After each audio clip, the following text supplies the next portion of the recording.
Can you name 3 things that you would do differently from the former director of the CDC? Thank you so much for that question.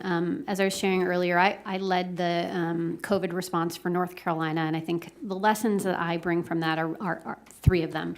One, a focus on transparency. I think transparency is really important to build trust.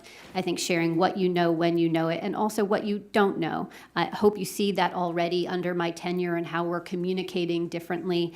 So that is one. Second is a focus on operational excellence. We can't just recommend a vaccine. We have to make sure that we're making access possible for folks. We need to marry the evidence with the operations. We are an operation response agency as well. So that's number 2. And then the third is about relationships.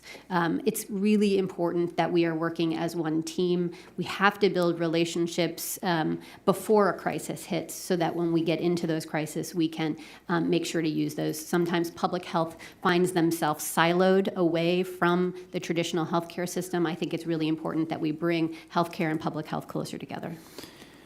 Well, if the CDC had a sales department, those would all be fine. I'm talking more about actual policy and specifically, would you have shut down the schools? Would you have closed the schools?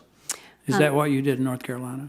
Well, sir, yes, back in 2020, all the schools across the entire country were shut down, including North Carolina. But I did work across the aisle with... Would you shut them down?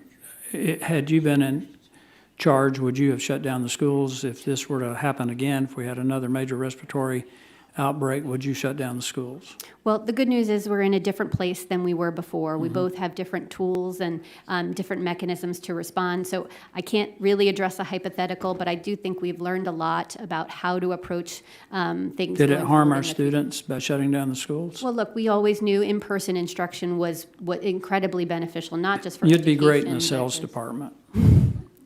But I'm trying to get to policy, and that's one of the key things that troubles us about the CDC, is we have to address policy. You know, there's a saying that if you're explaining, you're losing. So we need to get down to policy. We need to talk about the things that went wrong and what we need to do. Masking. You know, you keep... the CDC insisted on masking kids as young as 2 years old and made the argument that there was no disagreement. I think the word is equipoise.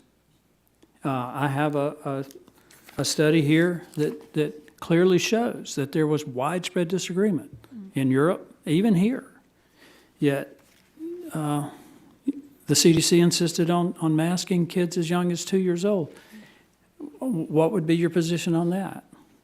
Well, I would say it's good that we're in a different place and we're able to turn a chapter forward. We have a lot of different tools to protect our children now, vaccines and treatment. Masks continue to be one tool amongst many that we can use to protect ourselves. So you would continue to require masking for 2-year-old kids? So, again, we are in a very different place. I know that, but I'm asking you, this is a policy question.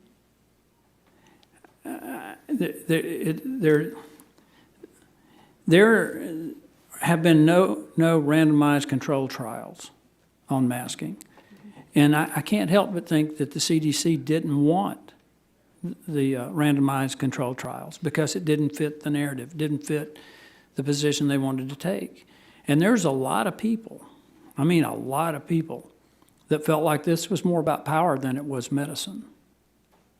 And if you're going to continue to try to do a sales job, you want to continue to try to explain positions, it's going to be difficult to get us on board with the CDC because people don't trust you anymore. And there's been enormous damage done to science and medicine by the policy of the CDC and the National Institutes for Health and others, Dr. Fauci being the lead candidate for disinformation.